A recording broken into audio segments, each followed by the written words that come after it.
Hi everybody, welcome to the Texas Real Estate Show, and here we are to share everything bright and beautiful as far as real estate goes in the state of Texas and nationally.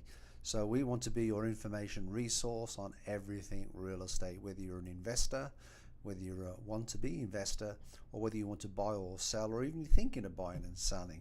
You know, take a look at some of our videos and you'll find them very, very informative. My name is Steve Williams and I'm the host of the show, and I'm here with my good colleague Kay Johnson. Good morning, Kay. How are you today? Good morning. I went from friend to colleague. Oh no, what did I do to you today? Yeah, I could say a lot, but I don't want to say it on YouTube. Anyway, we're here today and I just want to sort of reach out to somebody that did an absolute fabulous video, and I want to share it with you, and I want to reach out to this YouTuber. His name is the Techit Realm, and it's THE and then it's TEKKIT and then Realm, and it's Scammer Geographic. And this was an article that we came across, and we really think it should be shared amongst our viewers. And this is why we say always go and find yourself a recognized real estate agent, not a family member, but somebody that's a professional in the industry that, you know, basically knows a lot's changed, and a lot is going to change in the next 12 months, and it's already started to change for the better, and we've had a lot of changes the last 12 months. Anyway, if you want to roll that tape. So we also say don't try to look at houses yourselves, because this is what usually happens. And essentially what he did is, there's a lot of real estate scams. So we're going to let him explain, and we're just going to kind of hop around through the video to the good geographic.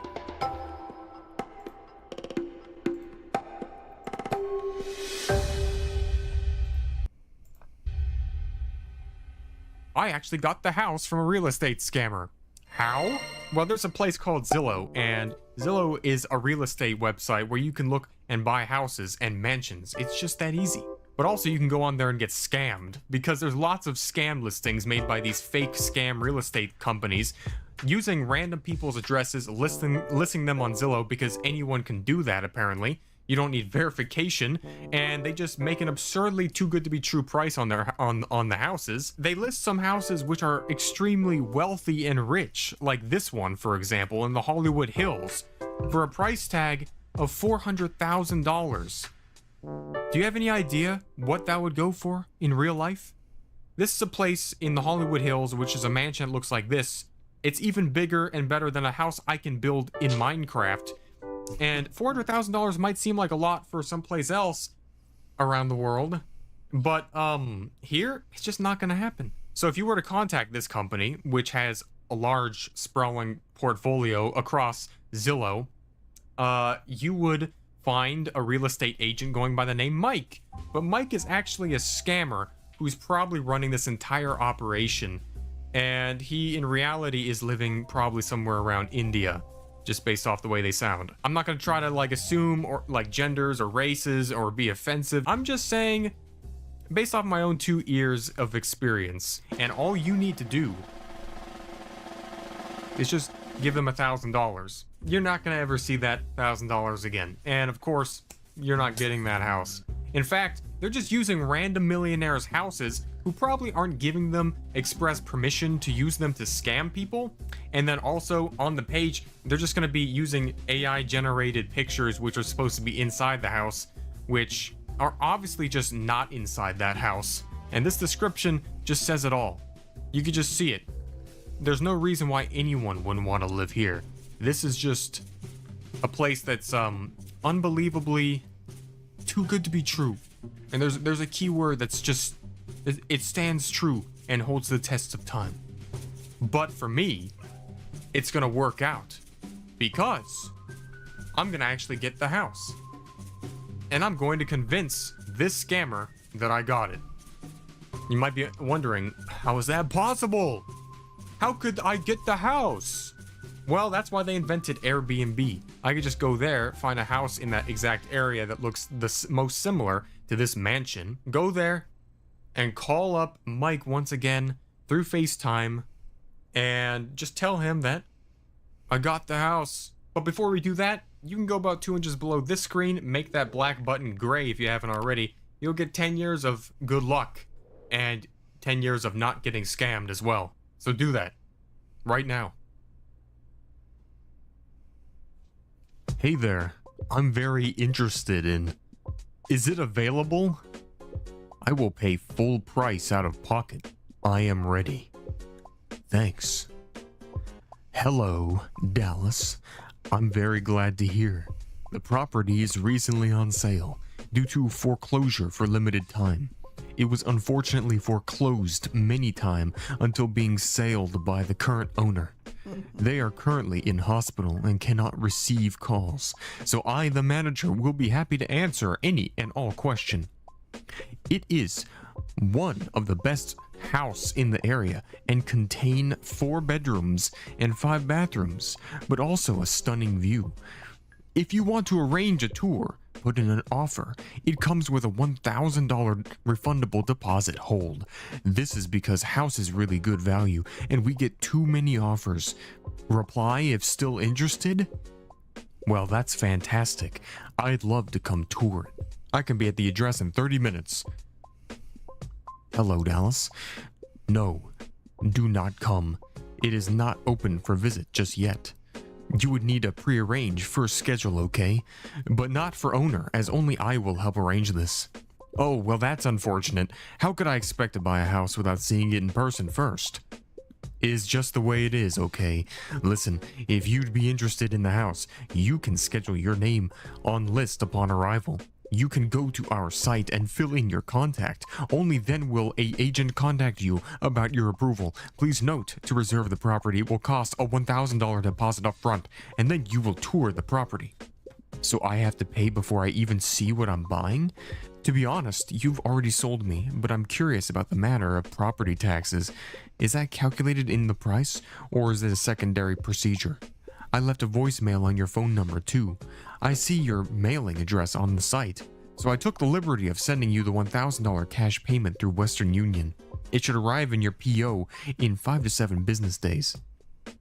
What you're saying is you send deposit already? We don't offer Western Union.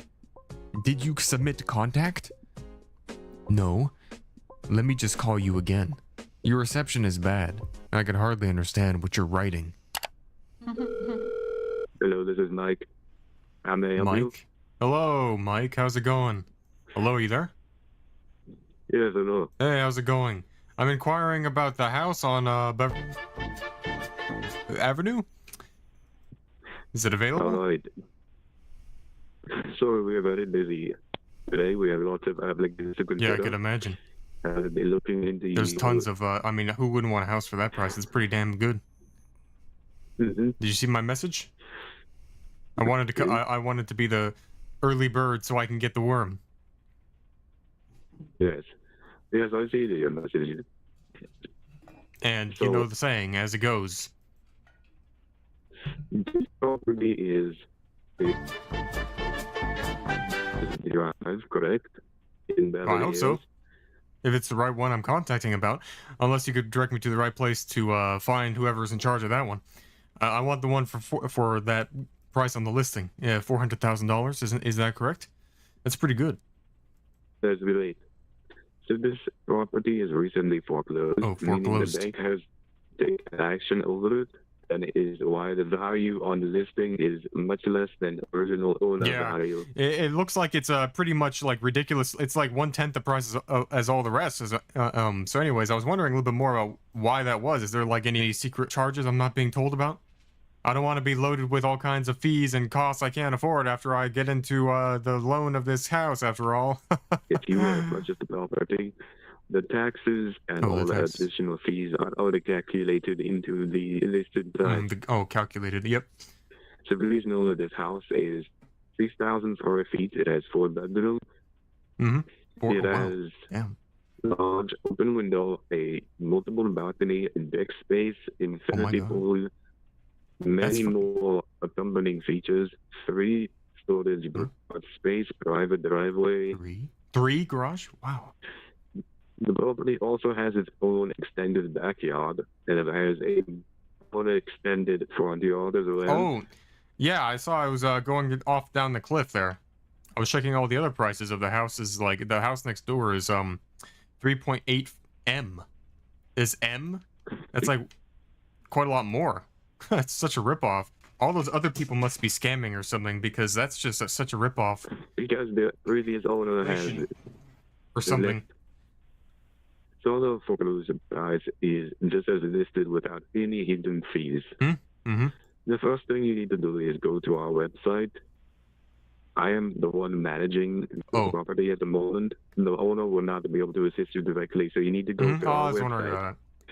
And then on the website, you can find the portal where you fill in your information form. Oh, fill in the information? What kind of information?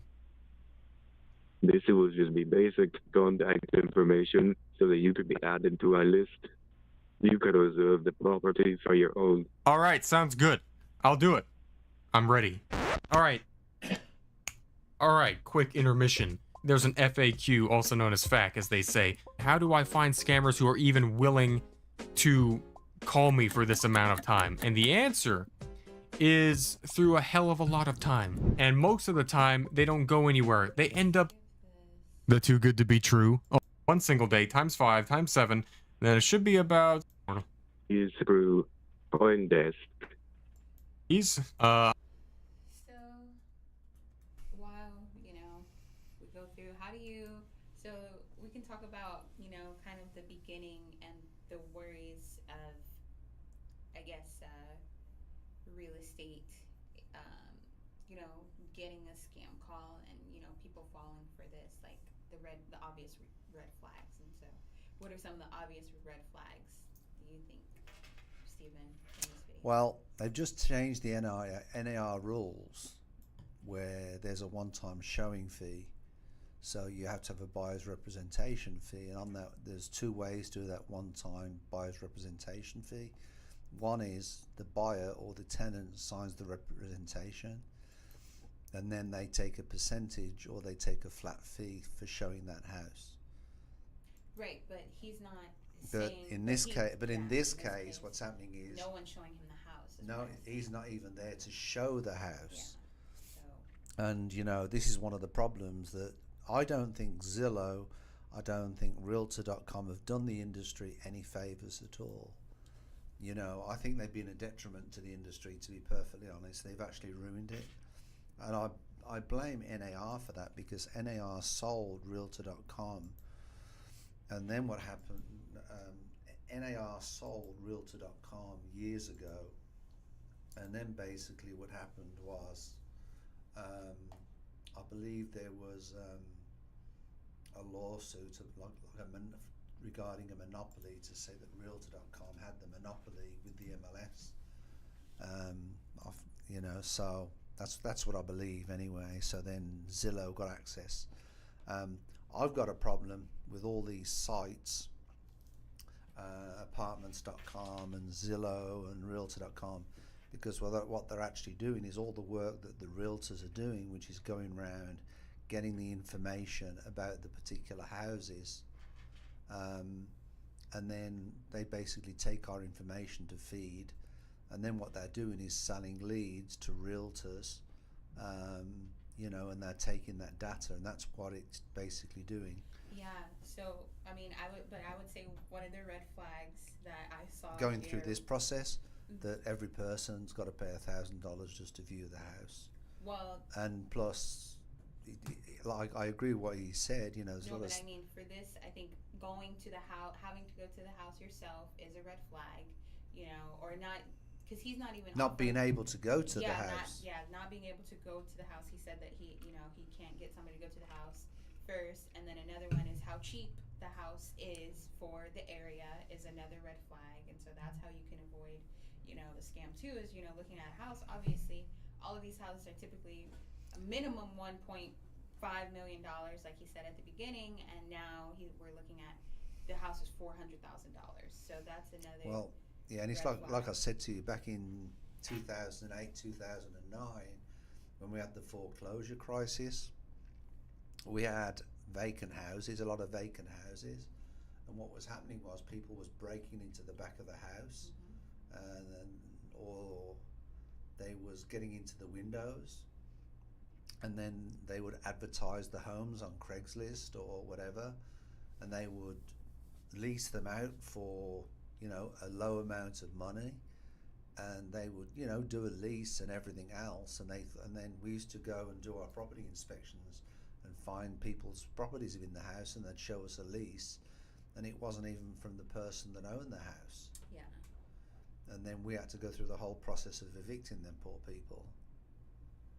You know, so whenever you get, I don't think the likes of Zillow should be allowed, and Realtor.com, to let people advertise their properties, for one reason, because it opens, you know, I'm licensed, I can lose something, you know, I can lose my license if I do anything that is not ethical or correct and that follows the canons of the industry.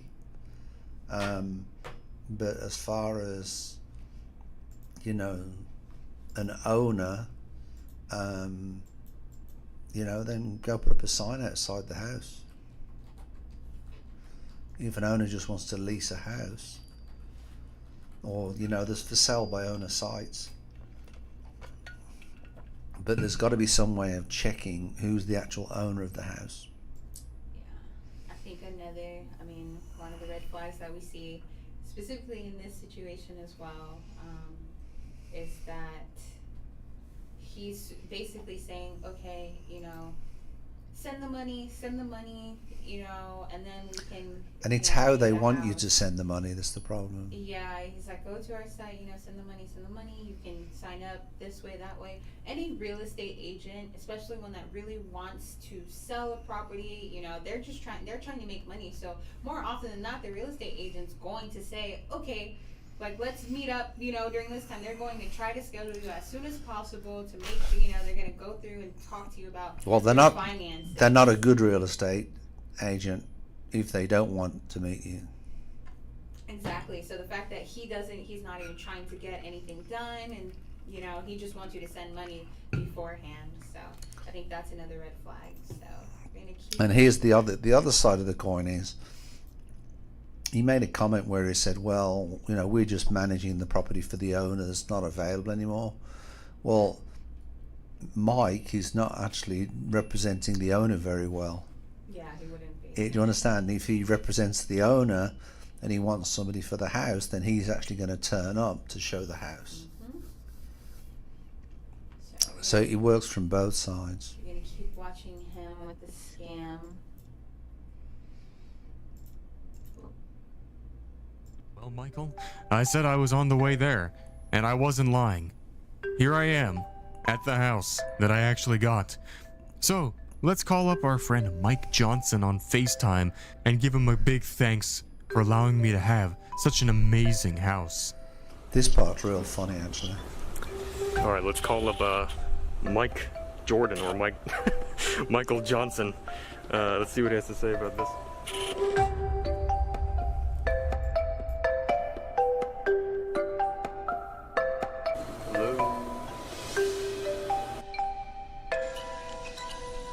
Hello, is this Mike?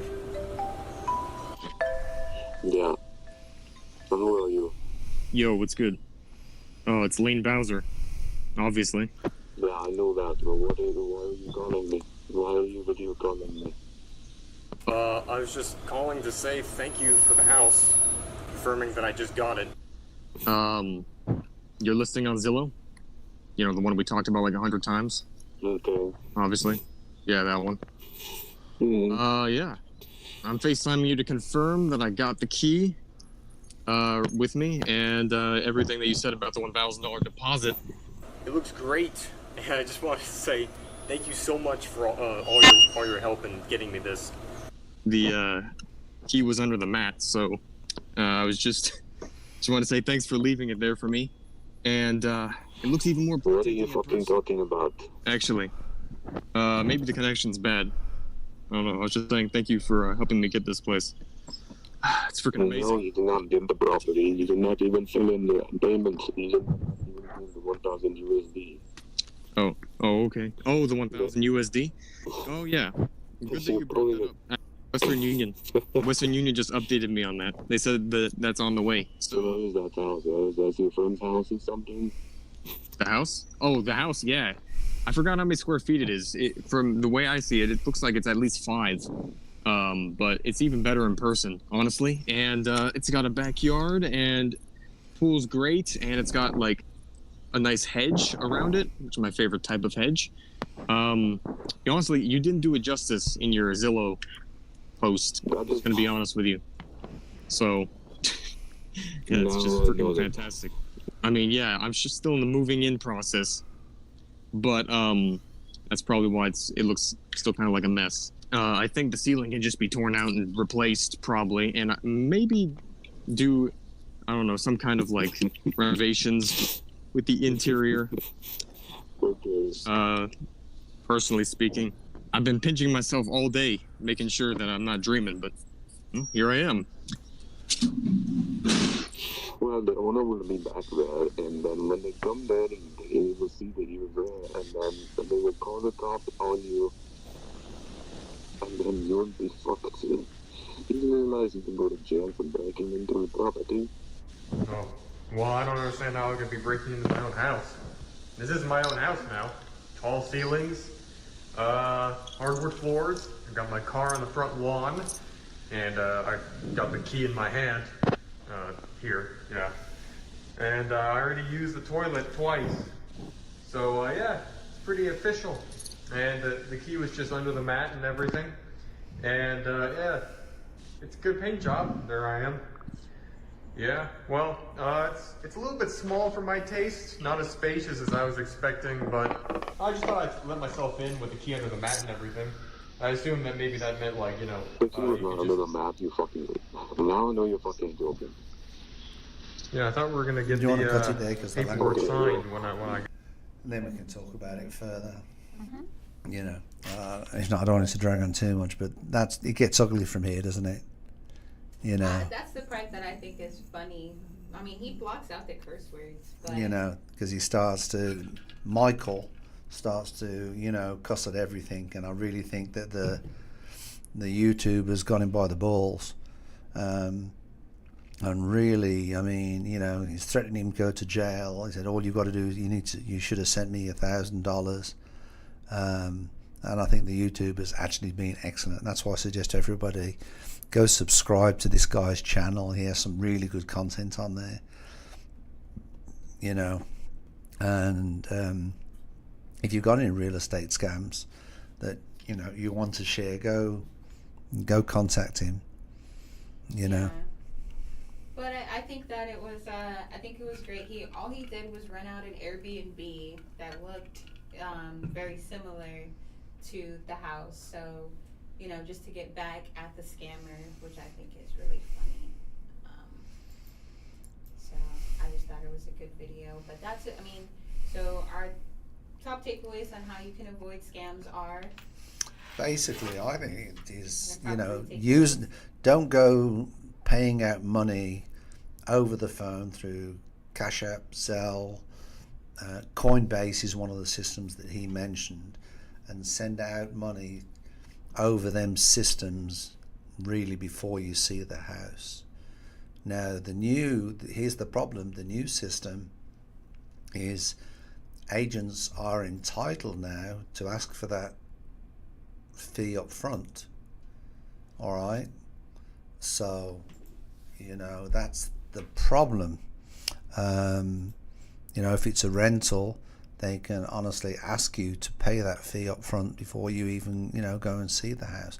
I wouldn't recommend doing it. This is one of the problems at the moment where because of the changes in the industry, you know, that's why I would always recommend sign a buyer's representation agreement, and then basically the landlord will pay maybe 50% of the rental amount through the broker.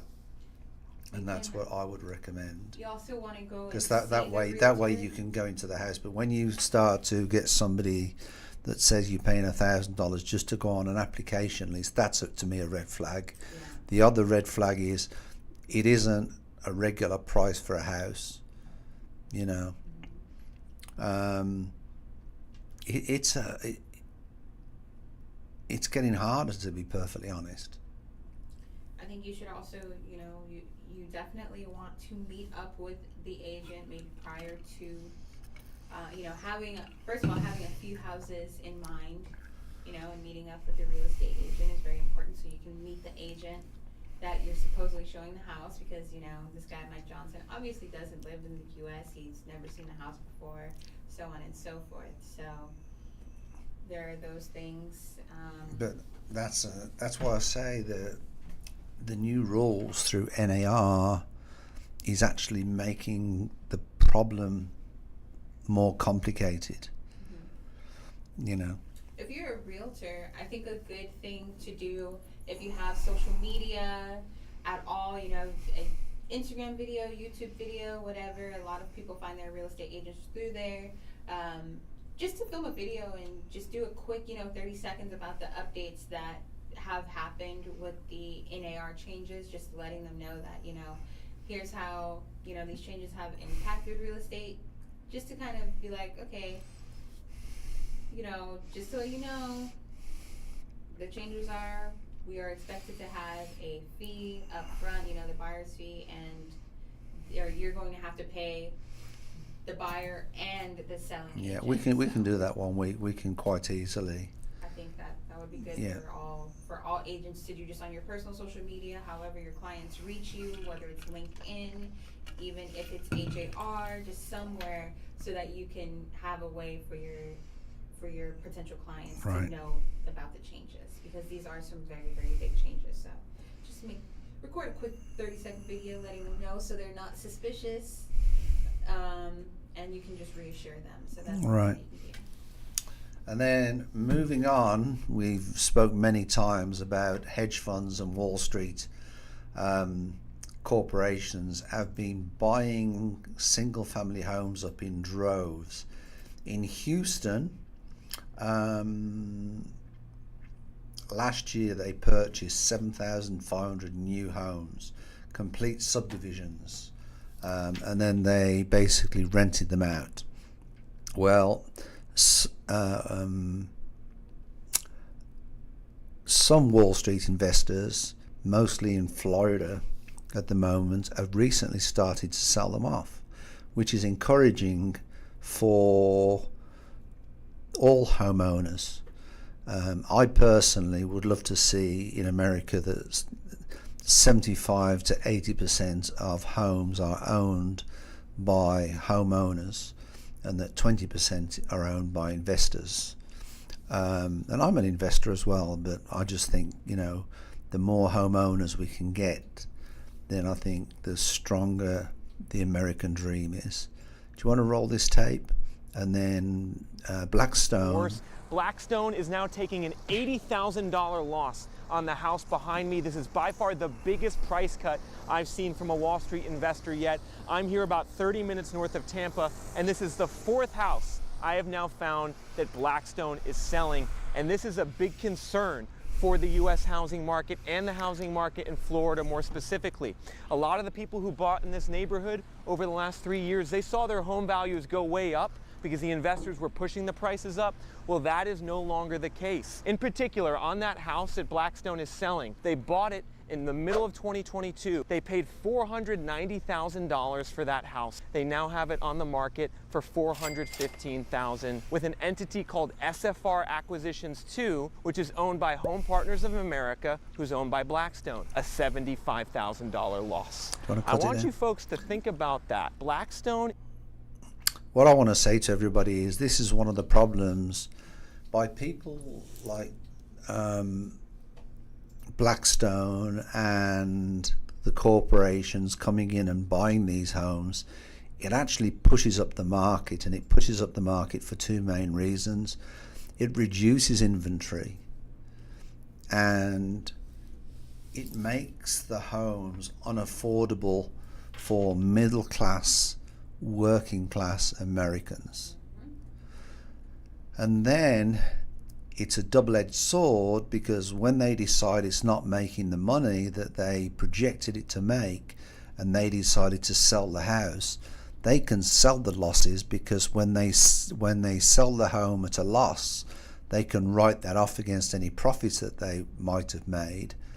And then anybody that's bought a house, that's, you know, a regular homeowner, all of a sudden has taken a huge loss on their house. And that's when you've got a potential that the property may be foreclosed.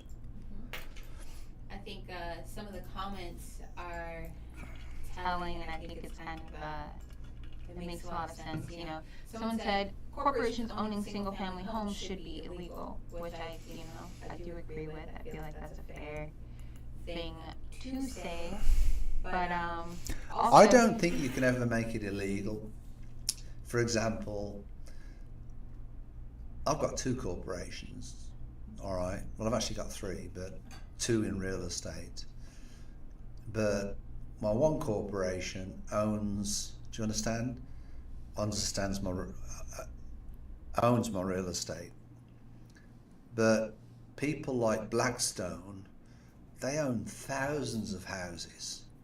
And then they have subdivisions that come out that own in different subdivisions. And I think each area is different.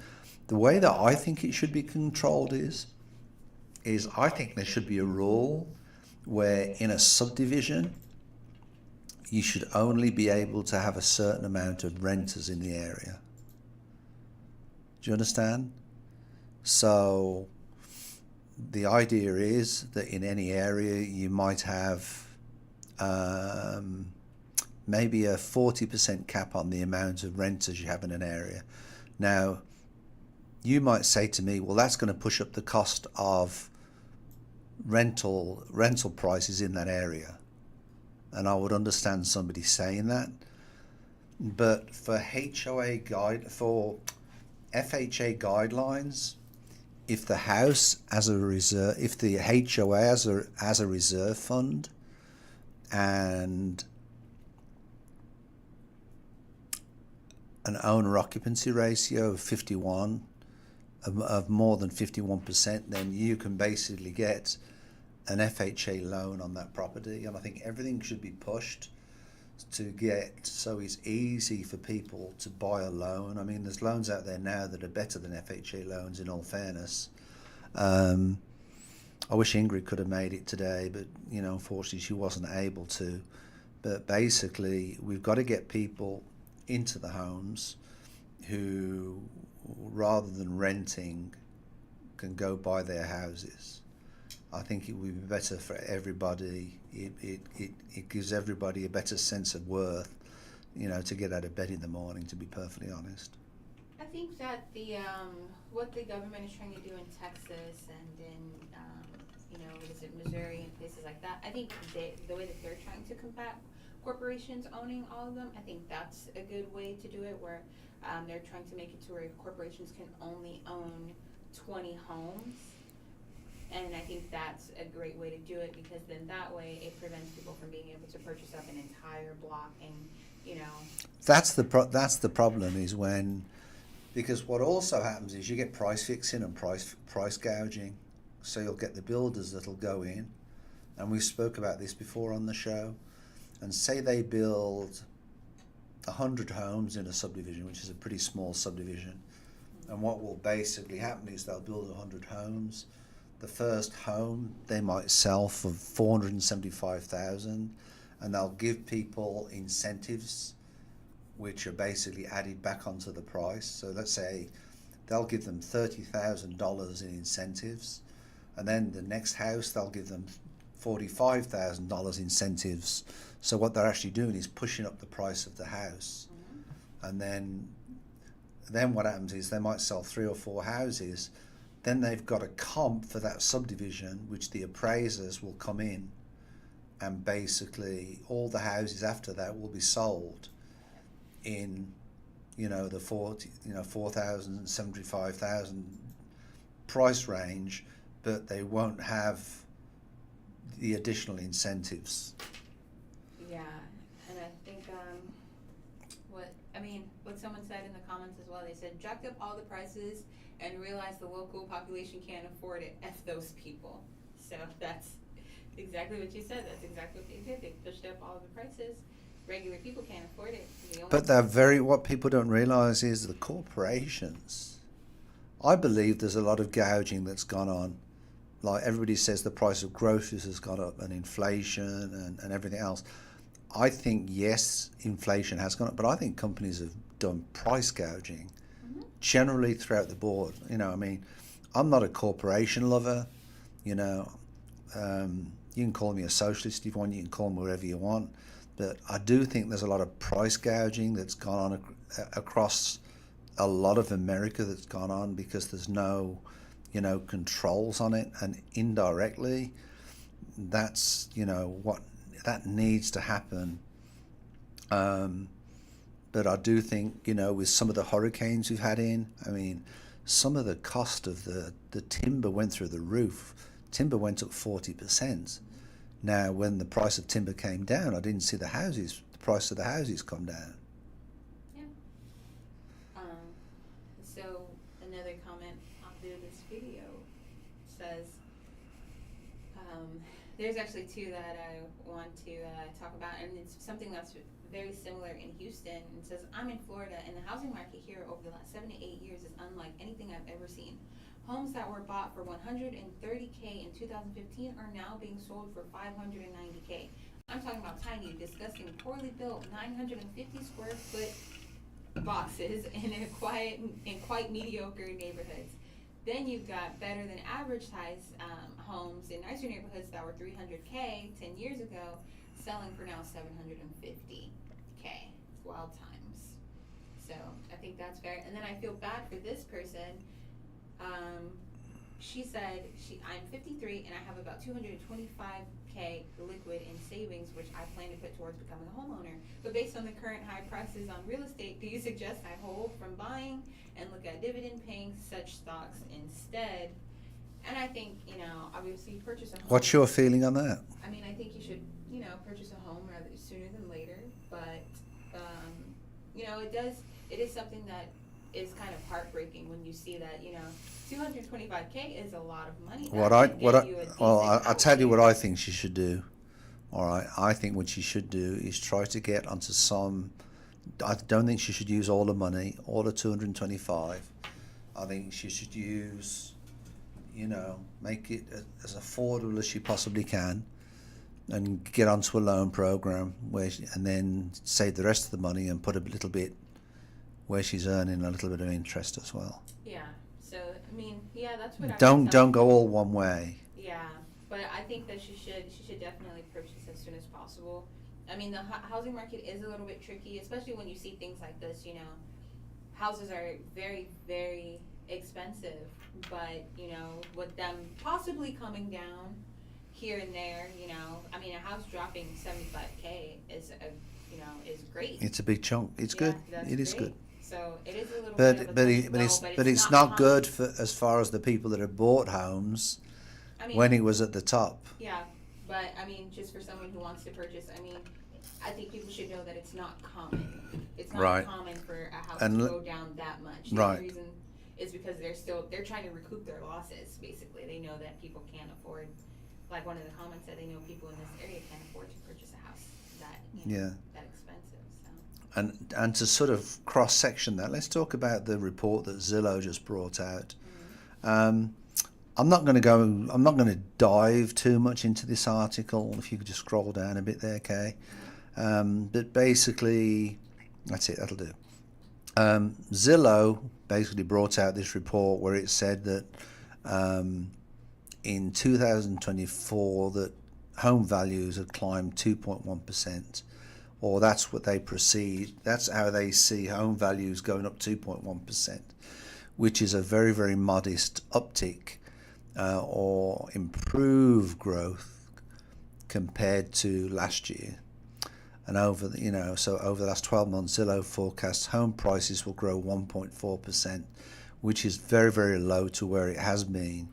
1 year in, and please, for everybody out there, every location and area is different. This is on a national basis. Houston, I think, will be higher than that. We've seen higher improvements in prices in Houston. Austin has seen prices drop a little bit. But basically, in terms of existing home sales, Zillow now anticipates 4.1 million such transactions will occur in 2024, which is up 0.4% from last year. And 4.3 million sales they are predicting for 2025, a further improvement of 5.3. The effect of this, the effect of this is that the number of homes on the market will be up 22% from last year. Just keep it there, Kay. All right. So basically, that means that there's going to be more homes on the market, which will actually control the price of homes. So that's basically, that's been the problem, because we've had a shortage of homes.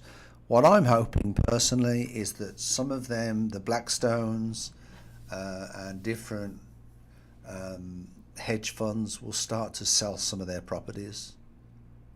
I really do. And get out of these areas to make homes available. So, they can basically get homeowners into them homes. Joe, any comments on that? So I just want us to take a look at the graph that is here, just so you can kind of see the difference. So month over month, it's gone up 0.1%, year over year 1.5%, and that's projected for August 2025. So the average is 367K for the average, which is pretty positive to me. I think that's positive for the average Joe being able to afford to purchase a home, because that means that fingers crossed,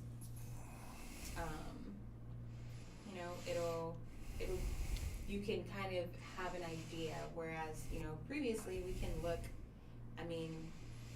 July 2020, or even let's see February 2022.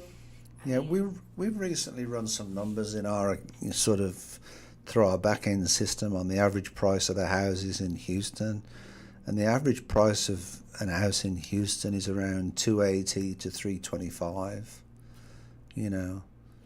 So we're housing is cheaper in Houston than what it is in a lot of other cities.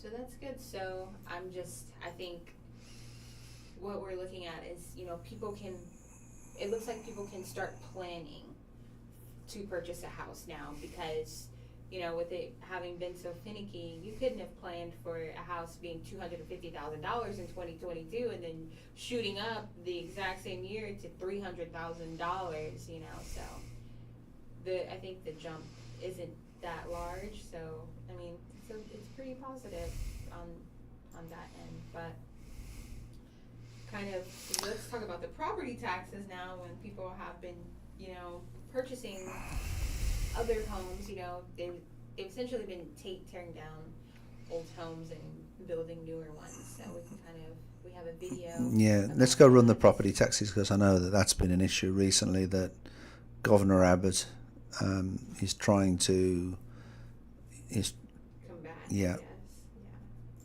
From the incredible spike in property tax appraisals in our area. Yes, some people in older neighborhoods may see their values skyrocket simply because a neighbor tore down an old house and built a larger, more expensive one. Yep. Tonight, Tiffany Liu shows us the impact it's having on communities across North Texas.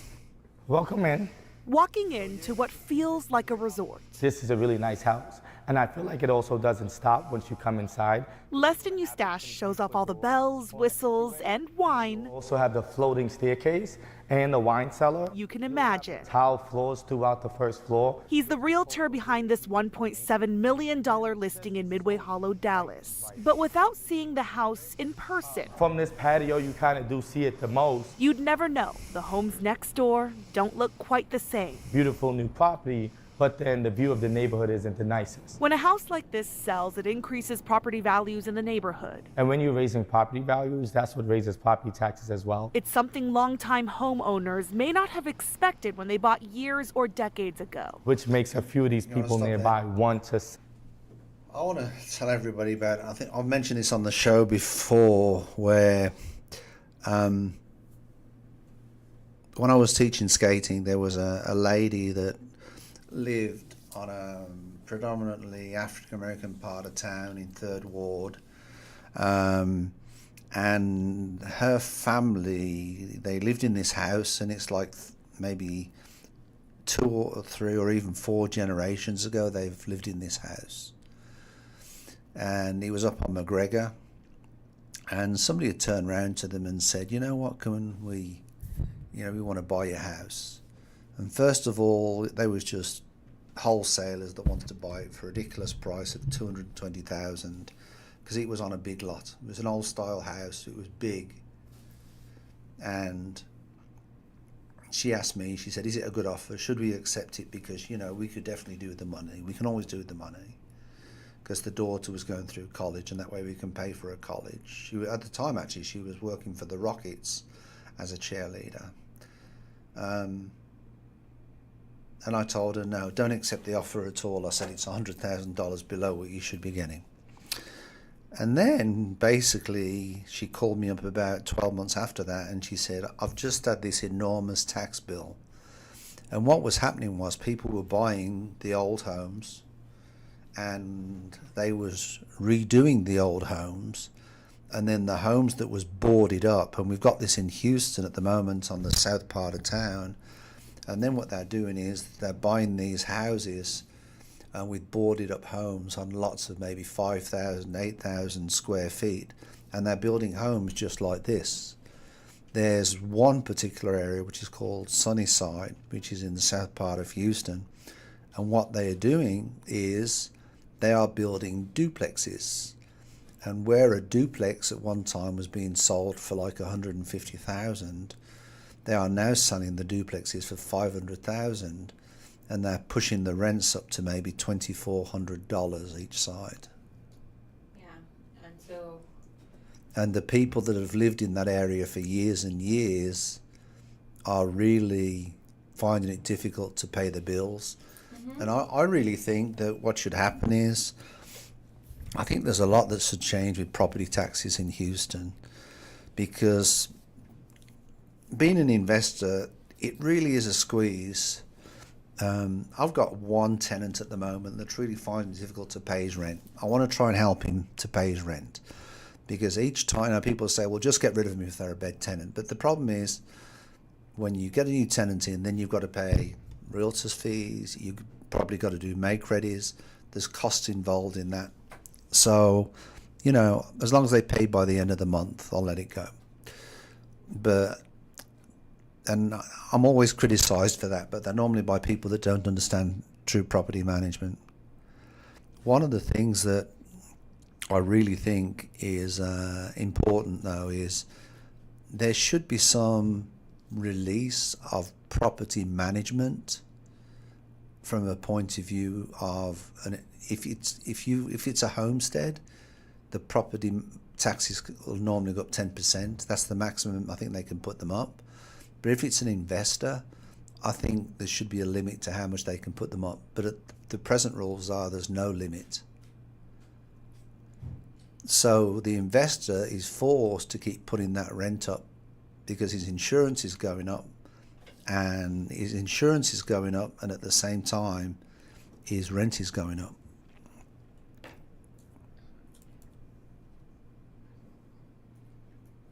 I think that on this video, what they just said, that made a lot of sense, or that was interesting to me, what they just said was, I'm going to rewind it. I'm going to play this part again.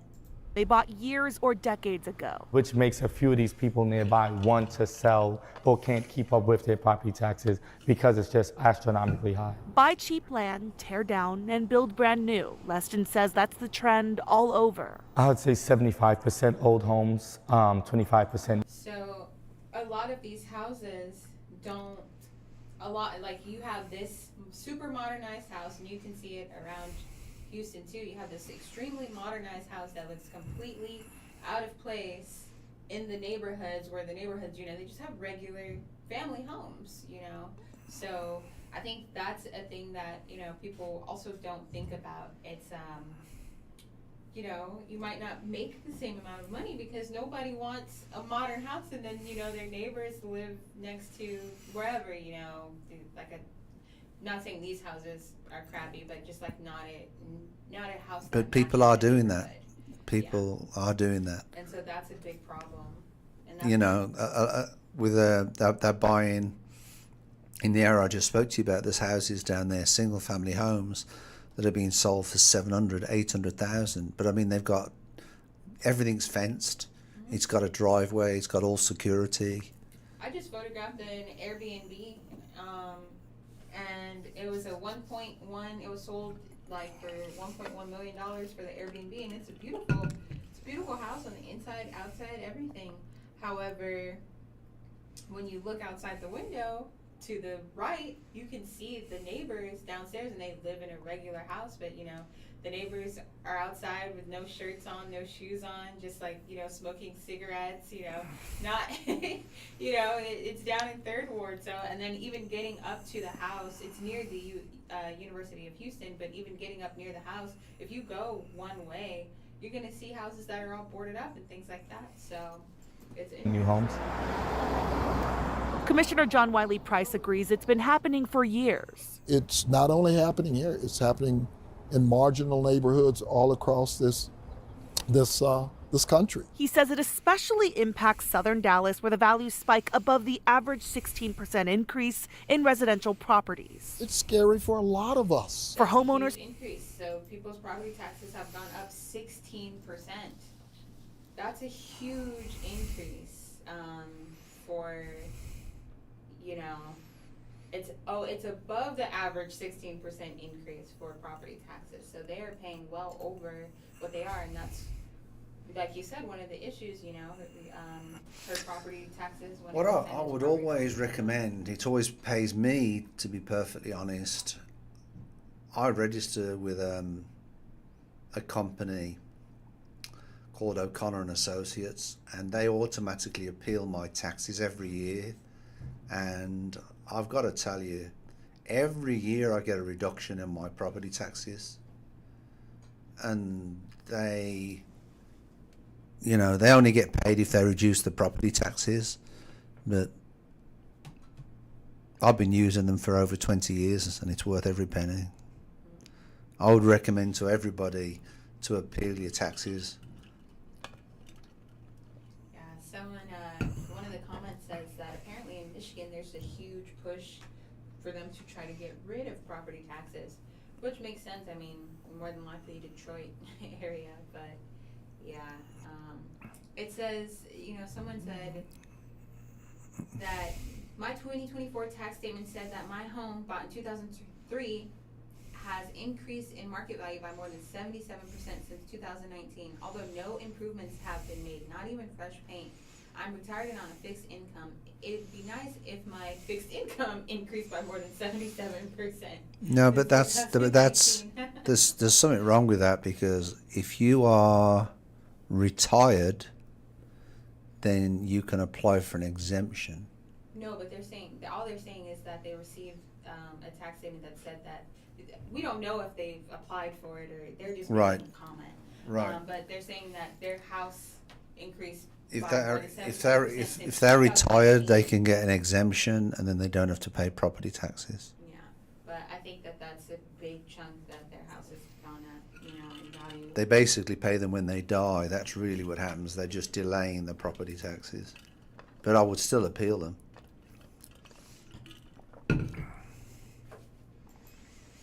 But it's, you know, the other part that I find hard to understand is because to me, you can't have everything your own way. You know, you get in California, everything is a lot more expensive in California. Prices in general are higher in California. Sales tax is expensive in California, is it not, okay? Because you've lived in California. But property taxes are less. But in Texas, property taxes are probably one of the highest than what they are in the country. And that's what the issue is when it comes to raising it, because yes, there might be, it's supposed to be maybe a 10% cap, but it looks like on average, at least in this Dallas area, their year over year, their property tax average goes up by 16%. I honestly thought there was a cap. I was told there was a cap. I don't know, but that's what but in this neighborhood, I mean, at least for them, for this video. And I think that, well, if that's the case, I think there should be a cap. That's my suggestion. Yeah. I think there should be a cap. For Texas Homestead, put Texas Homestead. Yeah, so I think that does make it very, very hard. It looks like for us in Houston, ours went up 8% for property taxes. So that was just approved. But on the thing we've got Houston, put Homestead. You need to put Homestead.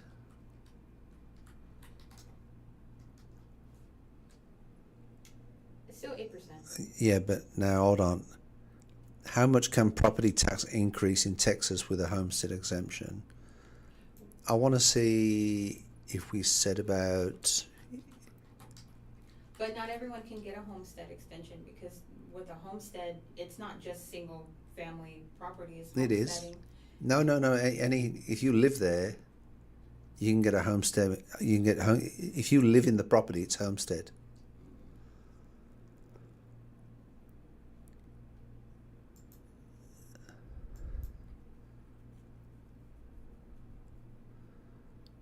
Well, we need to do some research on that.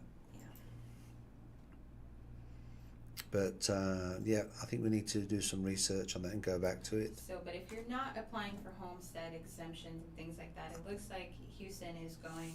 It's going up 8%. October 1st is 8%, and. Well, January the 1st, it goes up.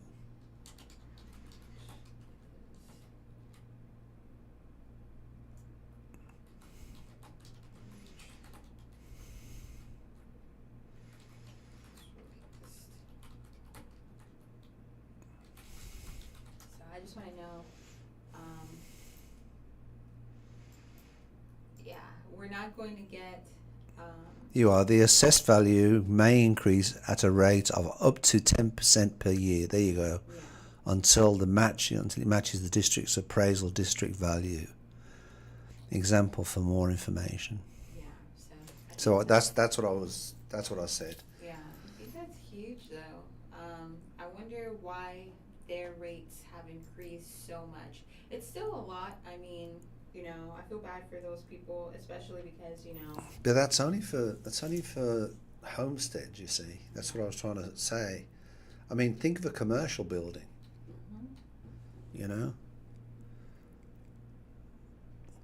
But anyway, let's move on to the funny. Let's get on to the funny stuff.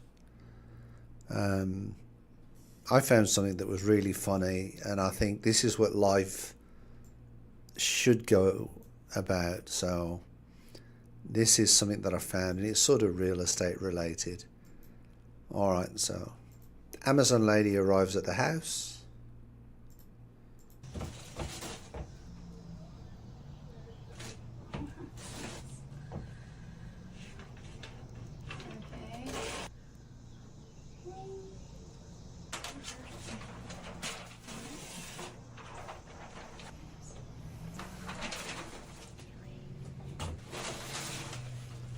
She gets that $200.